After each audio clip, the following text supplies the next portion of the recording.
Friends to और YouTube channel. तो आज हम देखने वाले हैं आपके इंटरव्यू में पूछे जाने वाला बहुत ही इंपॉर्टेंट क्वेश्चन। तो वीडियो को एंड तक जरूर देखिए और क्वेश्चन को बिल्कुल भी स्किप मत कीजिए। तो आज का हमारा टॉपिक है स्किन इफेक्ट। स्किन इफेक्ट को हम एकदम डिटेल में जान लेंगे और आपके इंटरव्यू में जो भी स्किन इफेक्ट के बेस्ट इंपॉर्टेंट क्वेश्चन पूछे जा सकते हैं उन क्वेश्चंस को भी इस वीडियो में हम डिस्कस करेंगे। तो चलिए देखते हैं स्किन इफेक्ट होता क्या है। ये स्किन इफेक्ट जो है कहाँ ऑकर होगा, तो वो कंडक्टर्स में ऑकर होगा। जैसे कि जो ट्रांसमिशन लाइन कंडक्टर्स होते हैं या कोई भी कंडक्टर आप ले लो जिसमें से एसी करंट बहता हो, उस सभी कंडक्टर्स में स्किन इफेक्ट होने की संभावना होती है और ये प्रॉब्लमेटिक होता है। और ये कब होता है, क्यों होता है, कैसे होता है, इसे तो हम इस वीडियो में आगे देख लेंगे। पर आपको सबसे पहले मैं स्किन इफेक्ट क्या होता है ये बता देती हूँ। स्किन इफेक्ट जो होता है उसमें क्या होता है, जब हम अल्टरनेटिंग करंट का सप्लाई देते हैं किसी कंडक्टर को तो उसमें से अल्टरनेटिंग करंट यानी कि एसी करंट बहने लगती है। फिर स्किन इफेक्ट जब ऑकर होता है तो जो करंट का डिस्ट्रीब्यूशन होता है ये सिर्फ कंडक्टर के सरफेस पे आ जाता है।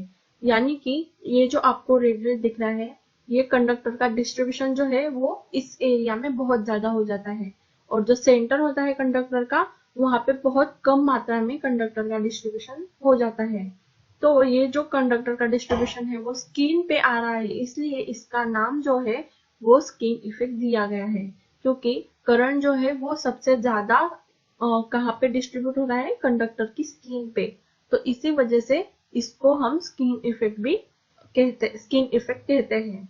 ठीक है, तो ये जो आपको इम्पोर्टेंट चीज इसमें ध्यान में रखनी है कि स्किन इफेक्ट सिर्फ एसी में होता है, डीसी में स्किन इफेक्ट नहीं होता।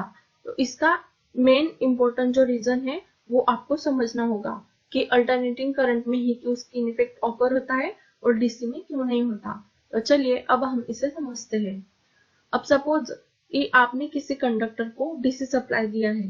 अब नीचे वाले फिगर में आपको दिख रहा होगा डीसी करंट, आपको पता ही होगा डीसी करंट जो होता है वो एकदम स्टेबल होता है, मतलब उसके इलेक्ट्रॉन्स जो होते हैं वो एक ही डायरेक्शन में फ्लो करते हैं। पर जबकि अल्टरनेटिंग करंट के इलेक्ट्रॉन्स फॉरवर्ड और बैकवर्ड होते रहते हैं। एक इंस्टेंट को वो फॉरवर्ड होंगे तो नेक्स्ट इंस्टेंट को वो क्या होते हैं, बैकवर्ड फ्लो करते हैं। तो इसकी वजह से अल्टरनेटिंग करंट जो होता है उसे फ्लक्चुएटिंग करंट कहते हैं और जो डायरेक्ट करंट होता है उसे पल्सेटिंग यानी कि एकदम कांस्टेंट रहता है। तो उसी वजह से जो डायरेक्ट करंट होता है उसकी जो करंट डिस्ट्रीब्यूशन होती है वो यूनिफॉर्म होती है। मतलब उसमें जो इलेक्ट्रॉन्स होते हैं कंडक्टर में वो एकदम पूरी एरिया में सेम फैले हुए होते हैं। पर जबकि अल्टरनेटिंग करंट जो होती है वो फ्लक्चुएटिंग होती है तो उसकी फील्ड जो होती है वो नॉन यूनिफॉर्म होती है, जैसे कि आपको इस फिगर में दिख रही होगी। तो इसी वजह से नॉन यूनिफॉर्म फील्ड होने के कारण जो करंट डेंसिटी होती है वो स्किन पे यानी कि कंडक्टर के सरफेस पे बहुत बढ़ जाती है और बीच में बहुत कम हो जाती है। तो इसे इलिस्ट्रेट करने के लिए यानी कि समझने के लिए हम एक और फिगर में आपको डिटेल में बताती हूँ। तो ये आपको दिख रहा होगा जैसे कि डीसी जो डीसी कंडक्टर के केस में, मतलब कंडक्टर को डीसी सप्लाई देने की केस में क्या हो रहा है, इलेक्ट्रॉन्स एकदम यूनिफॉर्मली डिस्ट्रीब्यूटेड है all over the conductor cross section.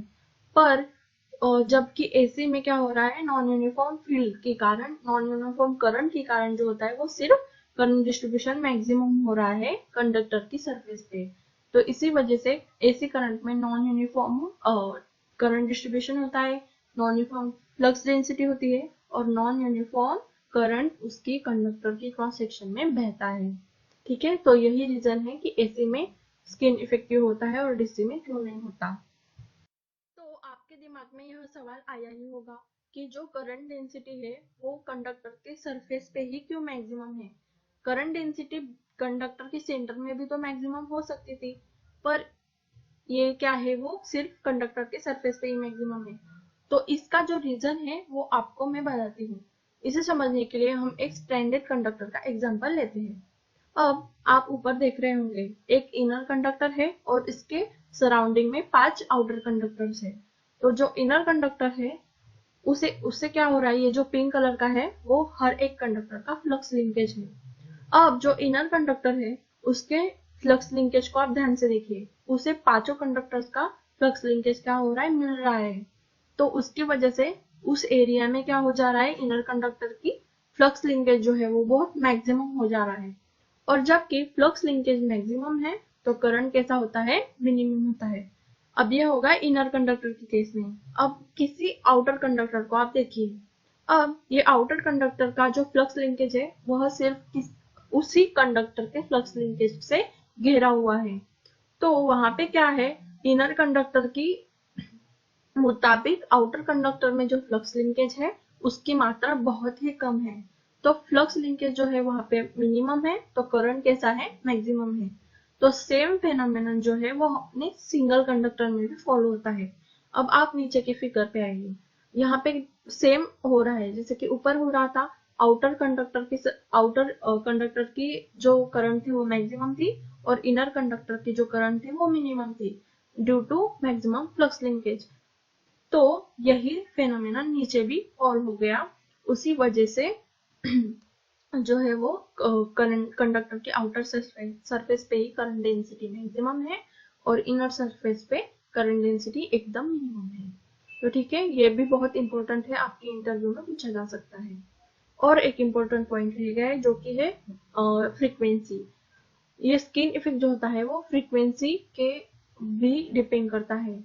अगर फ्रीक्वेंसी बहुत ज्यादा हो तो स्किन इफेक्ट भी बहुत ज्यादा होता है। अब आपको एक फिगर में दिख रहा होगा, जहाँ किलोहर्ट्ज में फ्रीक्वेंसी है वहां पर स्किन इफेक्ट जो है वो बहुत ज्यादा, मतलब करंट के जो इलेक्ट्रॉन्स होते हैं वो बहुत तेजी से डिस्ट्रीब्यूट होना शुरू कर देते हैं कंडक्टर की सरफेस की ओर। तो जैसे जैसे फ्रीक्वेंसी बढ़ती जाती है स्किन इफेक्ट स्ट्रॉन्ग होता जाता है, ठीक है, और ये प्रॉब्लमेटिक होता है। तो ये हुआ फ्रीक्वेंसी के बेस। अगर फ्रीक्वेंसी लेस देन 50 हर्ट्ज हो तो स्किन इफेक्ट बहुत कम होता है, ठीक है, यानी कि वो प्रॉब्लमेटिक भी नहीं हो सकता अगर लेस देन 50 हर्ट्ज हो तो दोस्तों वीडियो अगर आपको पसंद आया हो तो लाइक शेयर एंड सब्सक्राइब जरूर कीजिए और डिस्क्रिप्शन में दिए हुए टेलीग्राम के लिंक पर आप जाकर सब्सक्राइब कर दीजिए, यानी आप टेलीग्राम के चैनल पर जुड़ जाएंगे। इससे आपको जो पीडीएफ है थ्योरी नोट्स भी इसके मिल सकते हैं। और ये भी कुछ इंपॉर्टेंट पॉइंट्स है जो कि फैक्टर्स अफेक्टिंग स्किन इफेक्ट, यानी कि फ्रीक्वेंसी, डायमीटर ऑफ मटेरियल और नेचर ऑफ मटेरियल, ये सब पे स्किन इफेक्ट डिपेंड होता है और वैरी भी होता है। जैसे कि आपने अभी फ्रीक्वेंसी के बारे में देखा, तो सेम अदर इफेक्ट्स जो अदर फैक्टर्स है उनसे भी स्किन इफेक्ट अफेक्ट होता है। ओके, और ये जो कुछ पॉइंट्स टू रिमेम्बर है इन्हें आप जरूर पढ़ के जाइए। इसका आप स्क्रीनशॉट ले सकते हैं और जब आपको इसकी जरूरत पड़े तब आप इसे देख सकते हैं, ठीक है। तो इसमें जो भी पॉइंट्स है वो मैंने आपके साथ डिस्कस अभी किए हैं, आप इसे एक बार पढ़ लीजिए। जैसे कि फ्रीक्वेंसी वगैरह का जो था वो ही इसमें मेंशन किया हुआ है, ठीक है।